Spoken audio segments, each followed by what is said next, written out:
നമ്മുടെ മുഖ്യധാരാ പത്രങ്ങളിൽ കാര്യമായിട്ട് വരാതെ പോയ, അല്ലെങ്കിൽ ടെലിവിഷൻ ചാനലുകളിൽ ചർച്ചയാകാതെ പോയ ഒരു സംഭവത്തെക്കുറിച്ചാണ് ഇവിടെ പ്രതിപാദിക്കാൻ ആഗ്രഹിക്കുന്നത്. ഇത് പാകിസ്ഥാനിൽ നിന്നുള്ള ഒരു വാർത്തയാണ്. ഇസ്ലാമാബാദ് ഹൈക്കോടതിയിൽ ജഡ്ജിയായ ശ്രീ ജസ്റ്റിസ് താരിഖ് മെഹ്മൂദ് ജഹാംഗീരി, അദ്ദേഹത്തെക്കുറിച്ച് നമ്മുടെ വാർത്താമാധ്യമങ്ങളിൽ കാര്യമായിട്ട് വന്നില്ല. ഇദ്ദേഹം എങ്ങനെയാണ് വിവാദ പുരുഷനായത്, അല്ലെങ്കിൽ എങ്ങനെയാണ് ഒരു വാർത്താ പുരുഷനായത് എന്ന് വെച്ചാൽ, പുള്ളി പാകിസ്ഥാനിലെ സിന്ധ് സ്വദേശിയാണ്. സിന്ധിലെ ഒരു കോളേജിലാണ് ഇദ്ദേഹം നിയമത്തിന് പഠിച്ചത്. നിയമം പഠിച്ചു LLB പരീക്ഷ എഴുതുന്ന സമയത്ത് എന്തോ മാൽ പ്രാക്ടീസ് നടത്തിയതിനെ തുടർന്ന് കോപ്പി അടിക്കുകയോ മറ്റോ ചെയ്തു. അദ്ദേഹത്തെ ഡീബാർ ചെയ്തു. 3 കൊല്ലത്തേക്ക് ഒരു പരീക്ഷ എഴുതാൻ പാടില്ല എന്ന് വിലക്കി. കേരളത്തിലൊക്കെ ഇത് തന്നെയാണ് സ്ഥിതി. നമ്മുടെ നാട്ടിലെ ചില പ്രധാനപ്പെട്ട രാഷ്ട്രീയ നേതാക്കന്മാരൊക്കെ ഇതുപോലെ കോപ്പി അടിച്ച് പിടിക്കപ്പെടുകയും ഡീബാർ ചെയ്യപ്പെടുകയും ചെയ്തവരാണ്.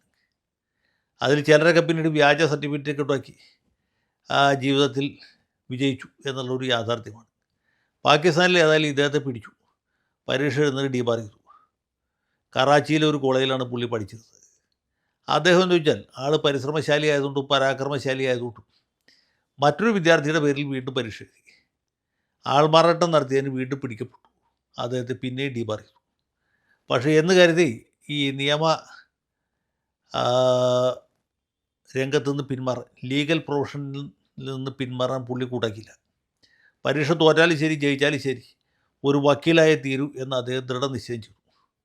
നമ്മുടെ കായംകുളം MSM കോളേജിലെ SFIക്കാരെ പോലെ, BCOമിന് തോറ്റവൻ MCOമിന് ചേർന്ന പോലെ ഇദ്ദേഹം ചോദിച്ചാൽ ഈ ഡിഗ്രി ഇല്ലാതെ വ്യാജ സർട്ടിഫിക്കറ്റ് വെച്ച് ബാർ കൗൺസിലിൽ എൻറോൾ ചെയ്ത് വക്കീലായി. അങ്ങനെ വക്കീൽ പണിയിൽ പുള്ളി സാമാന്യമായിട്ട് വിജയിച്ചു എന്ന് വേണം മനസ്സിലാക്കാൻ.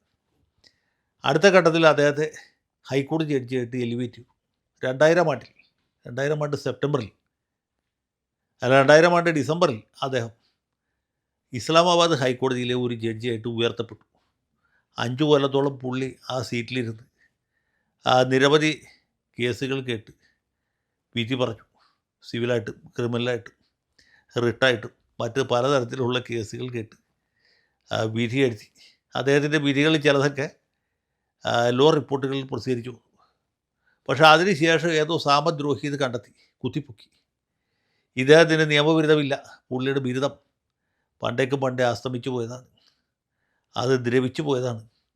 ഇദ്ദേഹം ആൾമാറാട്ടം നടത്തിയ ആളാണ്. മാൽ പ്രാക്ടീസ് നടത്തിയതിന് സർവകലാശാല പുള്ളി ഡീബാർ ചെയ്താണ് എന്ന വസ്തുത കണ്ടെത്തി. അത് കണ്ടെത്തിയത് 2025 സെപ്റ്റംബറിലാണ്. അപ്പോൾ ചീഫ് ജസ്റ്റിസ് ഒരു പണി ചെയ്തു. ഇദ്ദേഹത്തോട് രാജിവെച്ച് പോകാൻ പറഞ്ഞു കാണും, പക്ഷേ പുള്ളി രാജിവെക്കാൻ കൂട്ടാക്കില്ല. പുള്ളി പറയുന്നത് ഇപ്പോഴും പുള്ളിയുടെ സർട്ടിഫിക്കറ്റ് ഒറിജിനൽ സർട്ടിഫിക്കറ്റാണ്. പുള്ളിക്ക് ഡിഗ്രി യൂണിവേഴ്സിറ്റി കൊടുത്താണ്, അതിനെ ചോദ്യം ചെയ്യാനായിട്ട് ആർക്കും അധികാരമില്ല എന്നാണ്. പക്ഷേ ഒറിജിനൽ ഡിഗ്രി സർട്ടിഫിക്കറ്റ് വേറെ പുള്ളിക്ക് ഹാജരാക്കാനായിട്ട് പറ്റിയതുമില്ല. സർവകലാശാല പറയുന്നത് ഇദ്ദേഹം എന്ന് പറഞ്ഞൊരു വ്യക്തി LLB പാസ്സായതായിട്ട് രേഖയില്ല. അദ്ദേഹത്തിൻ്റെ സർട്ടിഫിക്കറ്റ് കൊടുത്തായിട്ടും സർവകലാശാലയുടെ കണക്കുകളിൽ കാണപ്പെടുന്നില്ല. അപ്പോൾ അദ്ദേഹം പറയുന്നത് ഞാൻ ഒരു കാരണവശാലും ഒഴിയുകയില്ല എന്നാണ്. ചീഫ് ജസ്റ്റിസ് അദ്ദേഹത്തോട് പറഞ്ഞു, ഒരു കാര്യം ചെയ്യൂ, താങ്കൾ തൽക്കാലം കേസ് കേൾക്കാൻ വേണ്ട, വിധി പറയാൻ വേണ്ട, ഇക്കാര്യത്തിലൊരു അന്തിമ തീരുമാനം ഉണ്ടായതിനു ശേഷം ബാക്കി നടപടിയിലേക്ക് പോയാൽ മതി എന്നാണ്. ഏതായാലും അതോടുകൂടി പുള്ളിക്ക് കേസ് കേൾക്കുന്ന ജോലി ഒഴിവായി, ശമ്പളം മേടിക്കുന്ന ഉത്തരവാദിത്വം മാത്രം ബാക്കിയായി. ഏതായാലും സുപ്രീം കോടതി ഇസ്ലാമാബാദ് ഹൈക്കോടതി തന്നെ ഈ വിഷയം പുനഃപരിശോധിച്ചു. 116 പേജുള്ള ഒരു ജഡ്ജിമെൻറ്റിൽ കൂടി പുള്ളിയെ അൺസീറ്റ് ചെയ്തിരിക്കുകയാണ്. ചുരുക്കി പറഞ്ഞാൽ പുള്ളിക്ക് ഇനി കേസ് കേൾക്കാനേ പറ്റുകയില്ല.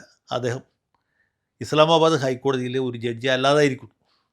പാകിസ്ഥാനിലെ ജഡ്ജിമാരെ സീറ്റിൽ നിന്ന് മാറ്റാനായിട്ട് ഇംപീച്ച്മെൻറ്റ് വേണ്ട എന്നാണ് എനിക്ക് തോന്നുന്നത്. ഇങ്ങനൊരു നടപടി ഇതിനു മുമ്പ് കേട്ടതായിട്ട് ഓർക്കുന്നില്ല.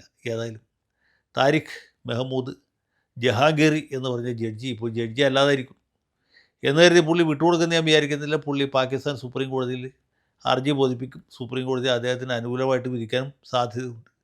വിധിക്കുകയാണെങ്കിൽ അദ്ദേഹത്തിന് മുഴുവൻ ശമ്പളവും മറ്റ് ആനുകൂല്യങ്ങളുമൊക്കെ ഖജനാവിൽ നിന്ന് എഴുതി വാങ്ങിക്കാം. പിന്നെ കേൾക്കാത്ത കേസിന് കിട്ടുമായിരുന്ന കൈക്കൂലി നഷ്ടപ്പെട്ടു എന്ന കാര്യത്തിൽ മാത്രമേ കുണ്ഠിതത്തിന് അവകാശമുള്ളൂ. എങ്കിൽ പോലും അദ്ദേഹം സത്യം തെളിയിക്കും.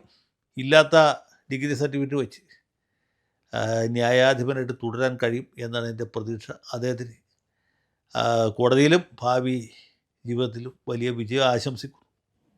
ഇതുപോലുള്ളൊരു സംഭവം നമ്മുടെ ഇന്ത്യ മഹാരാജ്യത്തിന് മുമ്പ് കേട്ടതായിട്ട് ഓർക്കണില്ല. ആലപ്പുഴയിലൊരു യുവ അഭിഭാഷക LLB പാസ്സാവാതെ കോടതിയിൽ വക്കീലായിട്ട് പ്രാക്ടീസ് ചെയ്തു എന്ന വാർത്ത കുറച്ചാൾ മുമ്പ് പത്രത്തിലൊക്കെ കണ്ടിരുന്നു. അവരുടെ പേരിൽ കേസെടുത്തു. അവർ ഒളിവിൽ പോയി അവരുടെ ജാമ്യ ഹർജി തള്ളിയെന്നൊക്കെ കണ്ടിരുന്നു. അവർ യഥാർത്ഥത്തിൽ ജയിലിൽ പോയോ, അവരുടെ സന്നദ്ധ സസ്പെൻഡ് ചെയ്തു എന്നറിയില്ല. അതൊന്നും പത്രത്തിൽ വന്നില്ല, കണ്ടില്ല, വായിച്ചില്ല എന്നേ അർത്ഥമുള്ളൂ. ഏതായാലും ഇവിടെ വക്കീലന്മാരാണ് വ്യാജ സർട്ടിഫിക്കറ്റ് വെച്ച് പ്രാക്ടീസ് ചെയ്യുന്നത്. പാകിസ്ഥാനിൽ വ്യാജന്മാർ ജഡ്ജിമാർ പോലും ആയിരിക്കും എന്നുള്ളതാണ് ഇതിൻ്റെ ഗുണപാഠം. ഏതായാലും പാകിസ്ഥാനിൽ ജനാധിപത്യം ഇന്ത്യയേക്കാൾ കൂടുതൽ വിജയിച്ചു എന്നറിയുന്നതിൽ നമുക്കൊക്കെ സന്തോഷമുണ്ട്. ജയ് ജയ് പാകിസ്ഥാൻ.